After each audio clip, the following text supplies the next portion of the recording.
ദിവ്യകാരുണ്യമെൻ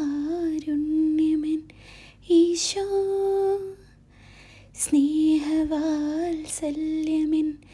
ഈശോ, എൻ്റെ നെഞ്ചിൻ്റെ താളം നീയല്ലോ, എൻ്റെ ശ്വാസത്തിൻ നാളം നീയല്ലോ.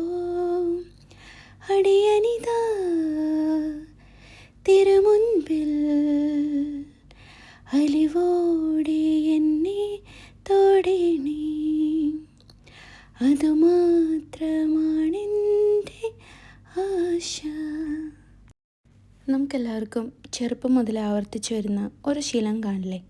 അത്തരത്തിൽ എനിക്കുള്ളൊരു ശീലമായിരുന്നു സ്കൂളിൽ ഉച്ചയ്ക്കത്തെ ഇൻ്റർവെൽ സമയത്ത് പള്ളിയിൽ പോയി ഈശോയോട് വർത്തമാനം പറഞ്ഞിരിക്കുന്നത്.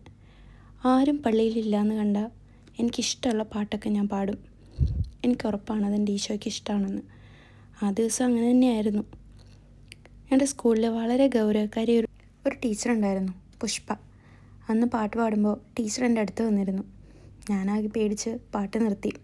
അപ്പോൾ ടീച്ചർ പറഞ്ഞൊരു കാര്യമുണ്ട്, ആർക്ക് വേണ്ടിയും പ്രാർത്ഥന നിർത്തിക്കൂടാ, ഈ ശീലം തുടർന്നുകൊണ്ടേയിരിക്കുകയെന്ന്. ഇന്ന് ഞാനത് ഓർക്കുന്നു, തുടർന്നുകൊണ്ടേയിരിക്കുന്നു.